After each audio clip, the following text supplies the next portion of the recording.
Hello everyone, আজকে গণেশ চতুর্দশী। তো আজকে আমরা একটু ঘুরতে গিয়েছিলাম আমাদের বাড়ির সামনেই বাজারে। এখানেও গণেশ পুজো হয়। তো দেখো কি সুন্দর সাজিয়েছে।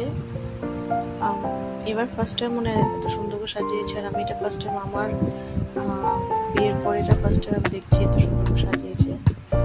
অনেকই সুন্দর, বাজারের মাঝখানে হয়, অনেকই সুন্দর। দেখো চারোদিকে লাইটিং, পুজো পুজো ভাব লাগছে। একদম এসে পড়েছে দুর্গা পূজা, তো এই পুজো পুজো ভাব লাগছে। আর দেখো আমরা এসে পড়েছি, একটা দূর হাঁটতে হাঁটতে আসতে হয়। দেখো প্যান্ডেলটা, ডেকোরেশনটা অনেক সুন্দর, লাইটিং দিয়ে অনেক সুন্দর, ফুলের সাজ অনেক। আর সামনে কয়েকটা আর্ট দেখলাম, এই যে মূর্তিটা দেখো সুন্দর। তারপরে আমি